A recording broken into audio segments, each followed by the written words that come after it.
Form ബോർഡൊക്കെ വെച്ചിട്ട് എന്താ ഇന്ന് പരിപാടിയെന്ന് ചോദിച്ചു കഴിഞ്ഞാൽ ഒരു ക്യൂട്ടായിട്ടുള്ള അടിപൊളി ഫെയറി ഹൗസ് ഉണ്ടാക്കിയെടുക്കാം. റിയാലിറ്റിയിൽ ജീവിക്കാൻ ഇഷ്ടമല്ലാതെ നമുക്കൊരു ഇമാജിനറി ലൈഫിലൊക്കെ ജീവിക്കാൻ വേണ്ടി ആഗ്രഹം ഉണ്ടാവില്ലേ? അങ്ങനെയുള്ളവർക്ക് പറഞ്ഞാൽ മനസ്സിലാവും കേട്ടോ ഈ ഒരു ഫെയറി ഹൗസ്. ചെറുപ്പം മുതലേ കാർട്ടൂൺസിലും അതേപോലെ തന്നെ ചില ഫിലിമിലൊക്കെ കാണാറുണ്ട് ഫെയറി ഡോർ, അതേപോലെ ഫെയറി ഹൗസ്.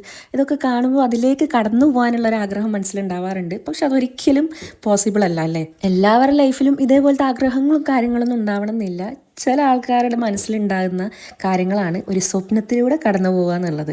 അതായത് നമ്മൾ കാണാൻ പറ്റാത്ത കാര്യങ്ങൾ ഇങ്ങനെ ഫിലിമിലും അതേപോലെ കാർട്ടൂൺസിലൊക്കെ കാണുമ്പോൾ അതിൻ്റെ അകത്തേക്ക് കടന്നു ചെല്ലാനുള്ള ആ ഒരു ക്യൂരിയോസിറ്റി ഉണ്ടല്ലോ, ആ ഇനത്തിൽപ്പെട്ട ഒരാളാണ് കേട്ടോ ഞാൻ. അതുകൊണ്ട് തന്നെ സ്വന്തമായിട്ടൊരു കുഞ്ഞു ഫെയറി ഹൗസ് ഉണ്ടാക്കിയെടുക്കണം എന്നുണ്ടായിരുന്നു.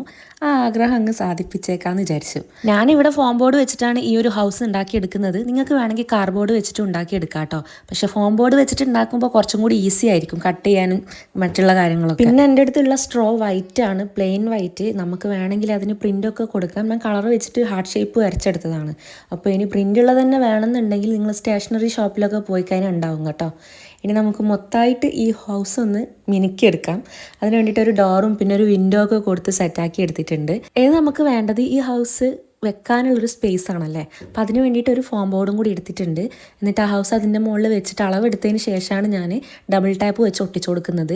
ഇനിയാണ് കേട്ടോ മെയിനായിട്ടുള്ള സംഭവം. നമ്മൾ ഇതൊക്കെ ഒന്ന് റിമൂവ് ചെയ്തതിന് ശേഷം ഇതിൻ്റെ മുകളിലായിട്ട് ഫെയറി ലൈറ്റ് ഒന്ന് ഫിറ്റ് ചെയ്ത് കൊടുക്കുക.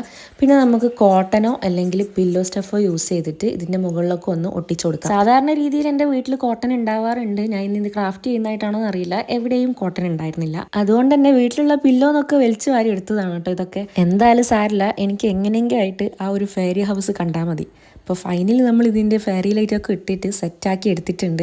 ചുറ്റിലും ആ ഒരു ക്ലൗഡൊക്കെ പോലെ ആയിട്ട് എനിക്ക് നന്നായിട്ട് ഇഷ്ടപ്പെട്ടു കേട്ടോ. ഇമാജിൻ ചെയ്തത്രയൊന്നും ആയിട്ടില്ലെങ്കിലും കൊള്ളാം. അപ്പോൾ നിങ്ങൾക്ക് ഈ ഒരു വീഡിയോ ഇഷ്ടപ്പെട്ടിട്ടുണ്ടെങ്കിൽ വീഡിയോ ലൈക്ക് ചെയ്യാനും ചാനൽ സബ്സ്ക്രൈബ് ചെയ്ത് സപ്പോർട്ട് ചെയ്യാനൊന്നും മറക്കണ്ട കേട്ടോ.